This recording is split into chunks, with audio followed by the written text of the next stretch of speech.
चव्हाण साहेबाच्या महाराष्ट्राचा सुसंस्कृत वारसा आदरणीय शंकरराव चव्हाण साहेबांनी पुढे नेला आणि तोच वसा आणि वारसा महाराष्ट्राच्या राजकारणातला राजहंस म्हणून विलासरावजी देशमुख साहेबांनी पुढे नेला। विलासरावजी देशमुख साहेबांचे तेजस्वी वारसदार महाराष्ट्राचे भावी मुख्यमंत्री आदरणीय अमित भैया देशमुख साहेबांचं आपण टाळ्या वाजवून जोरदार स्वागत करावं।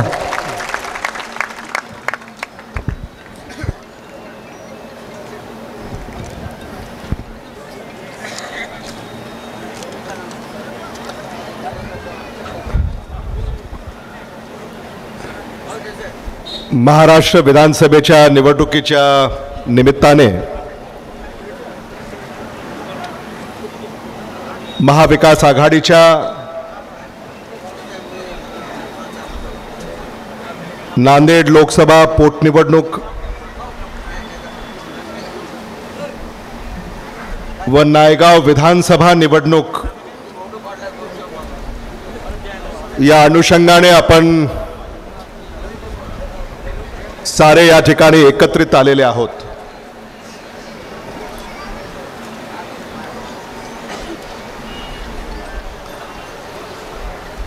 नांदेड लोकसभा पोटनिवडणूक चे महाविकास आघाडीचे काँग्रेस पक्षाचे अधिकृत उमेदवार माझे स्नेही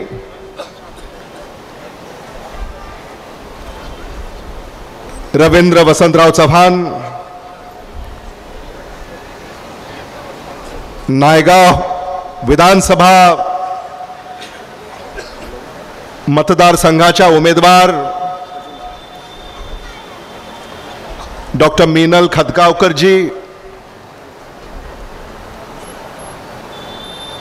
यांच्या या प्रचार सभेचे सन्माननीय अध्यक्ष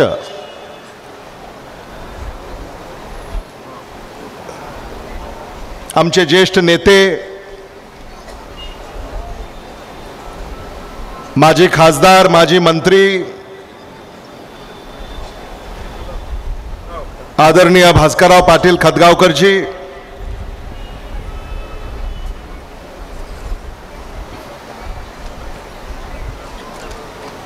आपले नेते आणि एक अभ्यासू व्यक्तिमत्व आदरणीय डॉक्टर माधवराव किन्हाळकर जी, माझे स्नेही आणि ज्यांच्या आग्रहाखातर आपण या ठिकाणी एकत्रित आलेले आहोत आणि ज्यांनी आग्रहाने मला बोलावलं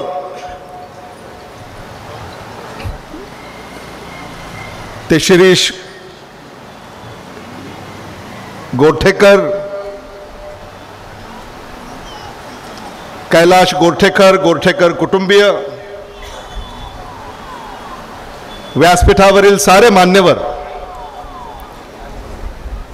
आमच्या नेत्यांनी सगळ्याच मान्यवरांची नावं या ठिकाणी यापूर्वी घेतलेली आहेत, त्यामुळे मी आपला अधिक वेळ त्यात घेणार नाही। व्यासपीठाची मी क्षमा मागतो आणि सन्माननीय व्यासपीठ असा उल्लेख करून पोकर्णाजी, सोनकांबळे आणि सगळेच आता सन्माननीय व्यासपीठ, मतदार बंधू भगिनी, पत्रकार आणि तरुण मित्रांनो,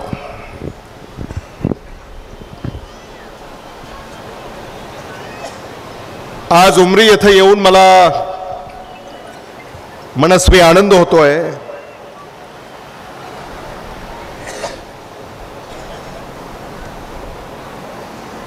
आदरणीय विलासराव देशमुख साहेबांना मुख्यमंत्री करण्यामध्ये महत्त्वाची भूमिका आदरणीय बाबासाहेब गोरठेकरजी यांनी निभावली।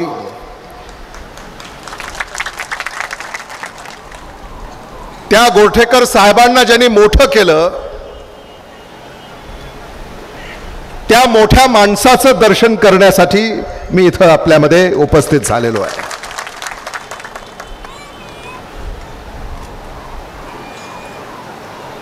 खतगावकर साहेबांनी सांगितलं की लातूर आणि नांदेडचं नातं हे जुनं आहे. तुम्ही मला माहीतच नाही, तुम्ही बसलात सगळे. मुंबईहून आलेत पत्रकार. हा, लातूर आणि नांदेडचं नातं जुळं आहे, ऋणानुबंध हे जुने आहेत.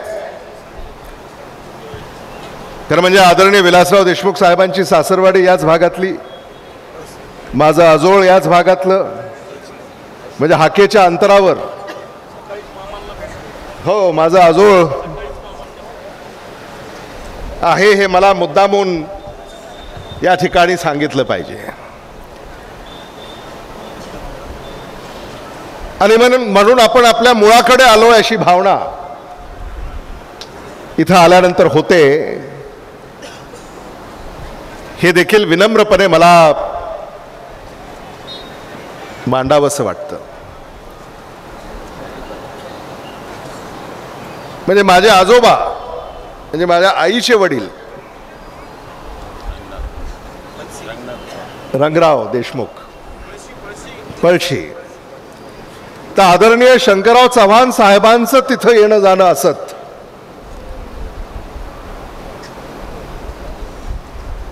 म्हणजे आता तुम्ही विचार करा की हे नातं आपण विचार करण्या पलीकडचं एवढं जुनं आहे. आणि आज मी इथं येणं म्हणजे हे नातं अधिक सक्षम करण्यासाठी मी इथं आपल्यामध्ये उपस्थित झालेलो आहे असं मला स्वतःला वाटतं. महाविकास आघाडी महाराष्ट्रामध्ये महाराष्ट्राच्या स्वाभिमानाचा लढा उभा करत आहे. ही निवडणूक नाही आहे, हा लढा आहे. आणि म्हणून याला तुम्ही निवडणुकीसारखं पाहू नका, याला लढ्यासारखं पाहिलं पाहिजे आणि या लढ्यामध्ये सामील झालं पाहिजे.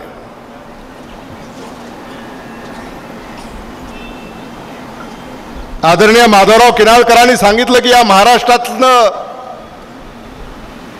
महायुती दूर करायची आणि या महाराष्ट्राला अडचणीतनं बाहेर काढायचं.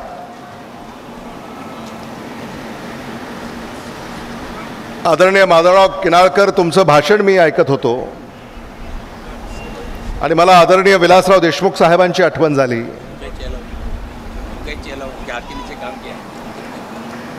जेव्हा आदरणीय विलासराव देशमुख साहेबांच्या समवेत नांदेड जिल्ह्याची चर्चा होत असत, त्यावेळेला तुमच्याही नावाची चर्चा होत असत. आणि त्यावेळेला आदरणीय विलासराव देशमुख साहेब यांनी काही शब्दामध्ये जे तुमचं वर्णन आमच्याकडे केलं,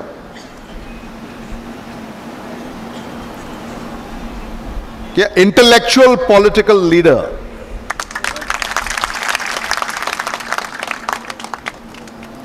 म्हणजे भास्करराव पाटील खतगावकर साहेब, आपण चर्चा करत होतो, ज्या तऱ्हेनं तुम्ही विचार मांडत होता किनाळकर साहेब, मला तर असं वाटत होतं की इथंच उभं राहून मतदान करावं. म्हणजे प्रश्नाला वाजा कशी फोडायची हे तुमच्या भाषणात आम्हाला लक्षात आलं.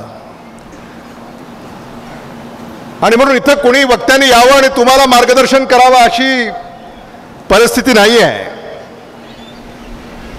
इथं अनेक नेते आहेत जे या मातीतले आहेत आणि या मातीतल्या नेत्यांनी या मातीला घडवलं, या मातीतल्या माणसांना घडवलं. तेव्हा मी इथं आलोय फक्त तुम्हाला सदिच्छा देण्यासाठी, मी इथं आलोय तुम्हाला पाठिंबा देण्यासाठी, मी इथं आलोय तुम्हाला पाठबळ देण्यासाठी, मी इथं आलोय आमचे नेते राहुल गांधी यांचा संदेश देण्यासाठी, मी इथं आलोय आमचे नेते नानाभाऊ पटोले यांचा संदेश देण्यासाठी मी इथं आलोय. आमचे नेते बाळासाहेब थोरात यांचा संदेश देण्यासाठी. ही माणसं लढतायत, हे आपल्यासाठी लढतायत आणि या माणसांच्या पाठीशी उभं राहणं ही काळाची गरज आहे. मी सकाळी आदरणीय शरद पवार साहेबांबरोबर उदगीर येथे होतो. उदगीरची सभा आदरणीय शरद पवार साहेबांच्या बरोबर केली आणि मग ती आटोपून मी इथं आलो आहे. महाविकास आघाडी, राहुल गांधी असतील, शरद पवार असतील, उद्धव ठाकरे असतील, नाना पटोले असतील, बाळासाहेब थोरात असतील, यांच्या पाठीशी उभं राहणं ही काळाची गरज आहे. आणि मला खात्री आहे, आजची उपस्थिती पाहता मला विश्वास आहे की तुम्ही महाराष्ट्रामध्ये बदल घडवणार, तुम्ही नायगावमध्ये बदल घडवणार, याबद्दल माझ्या मनामध्ये कसली शंका नाही. वसंतराव चव्हाण अचानकपणे आपल्यामधून निघून गेले. काँग्रेसला अडचणीच्या काळामध्ये ज्यांनी धीर दिला, काँग्रेसच्या तिकिटावर जेव्हा कुणीही उभं राहायला तयार नव्हतं, तेव्हा वसंतराव चव्हाणांनी जे धाडस दाखवलं, याचं कौतुक सोनिया गांधी यांनी केलंय, याचं कौतुक मल्लिकार्जुन खरगे यांनी केलंय. दिल्लीमध्ये जेव्हा वसंतराव चव्हाणांच्या संवेद चर्चा व्हायची, तेव्हा काँग्रेसचे नेते असंच म्हणत होते, सगळेच पळून गेले, तुम्हीच राहिलात.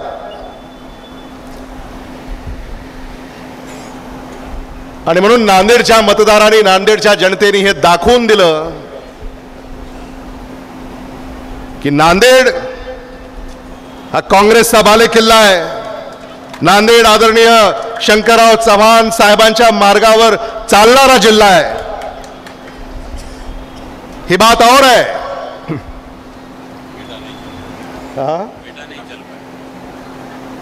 ही बात और है की आदरणीय शंकरराव चव्हाण साहेबांचे वारस त्या मार्गाने चालू शकले नाहीत,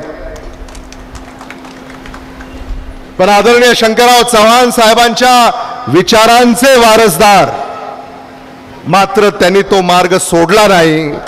आणि म्हणून आज नांदेडमध्ये काँग्रेस जिवंत आहे, नायगावमध्ये काँग्रेस जिवंत आहे, याचा आम्हाला अभिमान आहे. लोकसभेचा निकाल जेव्हा लागला तेव्हा काँग्रेस पक्षाचे 100 खासदार निवडून आले.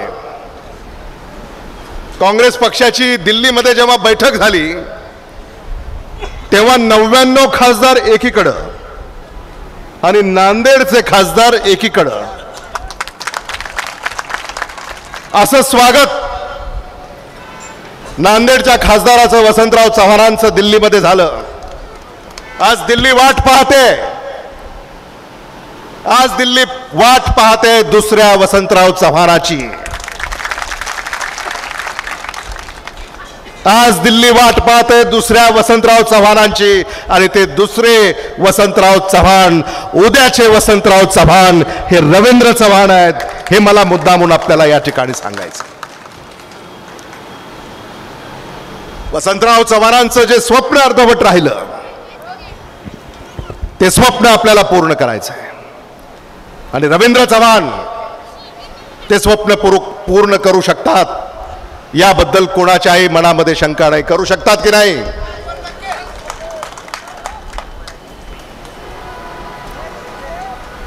डॉक्टर मीनल खदगावकर उच्च शिक्षित, उच्च विद्या विभूषित या नायगाव विधानसभा मतदारसंघासाठी उमेदवार म्हणून काँग्रेस पक्षानं त्यांना तिकीट दिलंय. त्यांच्या पाठीशी सुद्धा आपण खंबीरपणे उभं राहिलं पाहिजे. महाराष्ट्रामध्ये आणि मराठवाड्यामध्ये काही मोजक्या महिलांना विधानसभेचं तिकीट मिळालंय आणि महिलांचं विशेषतः त्या प्रतिनिधित्व करतायत. आणि त्या सुद्धा अशा घराण्यातून येतात की त्याला एक राजकीय परंपरा आहे, राजकीय पार्श्वभूमी आहे. आणि म्हणून मला विश्वास आहे की डॉक्टर मिनल खतगावकर सुद्धा नायगाव, उमरी, धर्माबाद येथील मतदारांची सेवा प्रामाणिकपणे करतील आणि तुम्हाला न्याय देण्यासाठी त्या प्रयत्नांच्या पराकाष्ठा करतील, याबद्दल आमच्या मनामध्ये कसलीही शंका नाही आहे. आणि म्हणून विधानसभेसाठी डॉक्टर मिनल खतगावकर, लोकसभेसाठी रवींद्र चव्हाण यांच्या पाठीशी आपल्याला भक्कमपणे उभं राहावं लागेल. गोरठेकर कुटुंबियाचे सुद्धा मी मनापासून आभार व्यक्त करतो, कारण निवडणुकीमध्ये माघार घेणं याला फार मोठं मन लागतं. खरंच शिरीष गोरठेकर, कैलाश गोरठेकर, गोरठेकर कुटुंबीय यांचे आम्ही सगळे मनापासून आभारी आहोत. आणि मी आपल्याला आश्वस्त करू इच्छितो की महाविकास आघाडी सरकार आल्यानंतर आम्ही सगळे तुम्हाला ही संधी उपलब्ध करून देण्यासाठी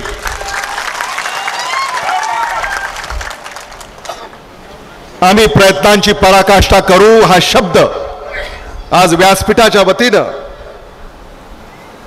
आणि तुमचा मित्र म्हणून, तुमचा मित्रपक्ष म्हणून मी तुम्हाला निश्चित या ठिकाणी हा शब्द देऊ इच्छितो की तुम्हालाही योग्य वेळी योग्य संधी देण्यासाठी आम्ही कुठेही मागे राहणार नाही. हे मला मुद्दामून या ठिकाणी आपल्याला सांगावंसं वाटतं. खरं म्हणजे शिरीष, कैलाश, तुम्हाला असं वाटत असेल की दर वेळेला दुसऱ्यालाच तुम्हाला निवडून आणावं लागतं, आम्हाला कधी संधी मिळणार नाही का? पण आपल्याला राजकारणामध्ये एकदा पक्षाने निर्णय घेतल्यानंतर ते मान्य करावे लागतात आणि तो तुम्ही मान्य केलेला आहे. मला असं वाटतं की महाविकास आघाडी ही काही 5 वर्षापुरती नाही आहे. महाविकास आघाडी आता येणाऱ्या काही दशकांसाठीचा हा विचार हा महाराष्ट्रानं स्वीकारलेला आहे. कारण हा महाविकास आघाडीचा विचार हा महाराष्ट्र धर्माचा आहे, हा महाराष्ट्राच्या विकासाचा आहे, हा महाराष्ट्राच्या अस्मितेचा आहे, हा महाराष्ट्राच्या सुरक्षिततेचा आहे. आणि म्हणून येणाऱ्या काळामध्ये तुम्हालाही आम्ही बरोबर घेऊन आणि मुख्य प्रवाहामध्ये तुम्हाला आम्हाला कसं आणता येईल यासाठी आम्ही सगळे प्रयत्नशील राहू, हे देखील मला इथं मुद्दामून आपल्याला सांगायचं आहे. अनेक विषयांवर या ठिकाणी चर्चा झालेली आहे. नायगाव, उमरी, धर्माबाद महायुतीनं इथं काय कामं केली आणि काही केली जरी असली तरी त्यातनं पैसे काढण्यापलीकडं भारतीय जनता पक्षानं काही केलं असेल असं मला वाटत नाही. आणि म्हणून महायुती सरकारचा पायाच भ्रष्टाचारावर उभा राहिलेला आहे. पक्ष फोडणं, घर फोडणं, आमदार विकत घेणं, खासदार विकत घेणं, पक्ष विकत घेणं, याच्यावर हा महायुती सरकारचा पाया उभा राहिलेला आहे. भ्रष्टाचारावर महायुती सरकारचा पाया उभा राहिलेला आहे. म्हणून भ्रष्टाचाराशिवाय या गेल्या 2.5 वर्षामध्ये त्यांनी काहीही केलेलं नाही. आज महाराष्ट्रामध्ये दलालांचा सुळसुळाट आहे. इथेही कदाचित सामान्य माणसाला शासकीय कचेरीमध्ये अधिकारी नंतर आणि दलाल अगोदर भेटत असेल. ही शोकांतिका आहे महाराष्ट्राची. महाराष्ट्रामध्ये जेव्हा आदरणीय शंकरराव चव्हाण साहेबांचं सरकार होतं तेव्हा अशी परिस्थिती नव्हती, ती शक्यताही नव्हती. कारण आदरणीय शंकरराव चव्हाण साहेबांचा स्वभाव कडक होता. त्यांना नियमबाह्य काहीच चालत नव्हतं, हे आपल्या सगळ्यांना माहिती आहे. आणि म्हणून महाराष्ट्र त्या काळामध्ये घडला. जायकवाडीचं धरण उभं राहिलं, विष्णुपुरीचं धरण उभं राहिलं, येलदरीचं धरण उभं राहिलं. ही धरणं कोणी उभी केली? काँग्रेसने उभी केली. पण थोडासा विचार करा, या धरणांमध्ये भ्रष्टाचार झाला असं कधी आपण ऐकलं होतं का? कधीच नाही. पण आता शेततळं सुद्धा म्हणते सरकारला, मला माफ करा, मला सोडा. त्यालाही सरकार सोडायला तयार नाही. अहो, शेतामध्ये एखाद्या शेतकऱ्याला गोठा हवा असेल तर त्या गोठ्याचा सुद्धा दर निश्चित केला यांनी. तुमच्याकडे किती आहे मला माहिती नाही, आमच्याकडे 10,000 रुपये आहे. हो, आहे का? यांच्याकडे 10,000 आहे. 12,000. म्हणजे काय शासन आहे, काय सरकार आहे? आणि मग कशासाठी यांना मतं मागायची आहेत? आणि म्हणून या निवडणुकीमध्ये आता एक साधा सोपा प्रश्न आहे. मतदारांच्या पुढं महायुती का महाविकास आघाडी?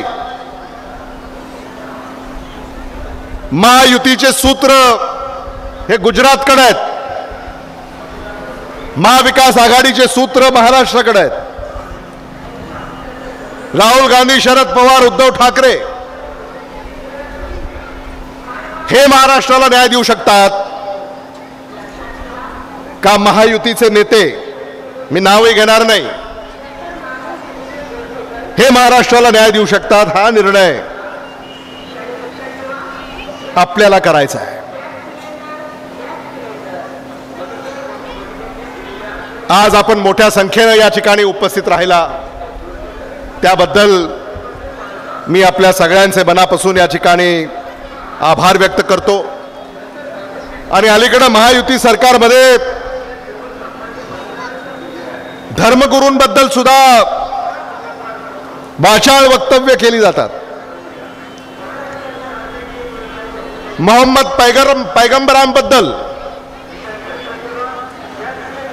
काही वक्तव्य या राज्यामध्ये महायुतीच्या आशीर्वादानं काही नेत्यांनी केली. साईबाबांवर प्रश्न उपस्थित केले. आणि म्हणून महाविकास आघाडीचं सरकार आल्यानंतर असा कायदा केला जाईल जेणेकरून या महाराष्ट्रामध्ये कोणीही कुठल्याही जाती धर्माच्या धर्मगुरूबद्दल उलटसुलट टिप्पणी करणार नाही. आणि जी केली तर त्याला कडक शिक्षा होईल असा कायदा महाविकास आघाडीच्या सरकारमध्ये आम्ही करू, हे देखील मला मुद्दामून या ठिकाणी सांगायचं आहे. जातीय सलोखा हा राखण्याचं काम सरकारचं आहे, पण महायुतीचं सरकार हे करताना दिसत नाही.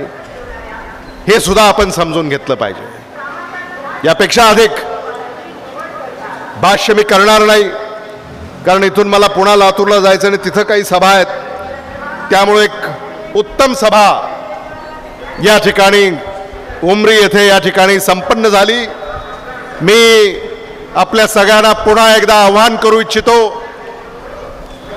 की नांदेड लोकसभा पोटनिवडणुकीमध्ये महाविकास आघाडीचे काँग्रेसचे उमेदवार रवींद्र चव्हाण यांच्या हाताच्या चिन्हासमोरचं बटन दाबून यांना प्रचंड मताने विजयी करून दिल्लीला पाठवूया. आणि नायगाव विधानसभा मतदारसंघामध्ये महाविकास आघाडीच्या काँग्रेसच्या अधिकृत उमेदवार डॉक्टर मीनल खदगावकर यांना त्यांच्या हाताच्या चिन्हासमोरचं बटन दाबून आपण मुंबईला पाठवूया. एवढंच या निमित्तानं आवाहन करतो आणि थांबतो. धन्यवाद. जय हिंद, जय महाराष्ट्र. धन्यवाद साहेब, आपण अतिशय मोलाचं मार्गदर्शन केलं.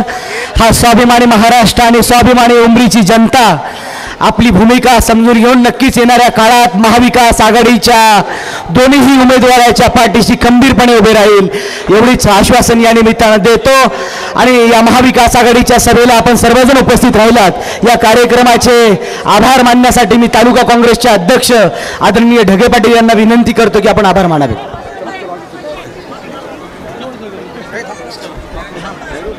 काढा काढा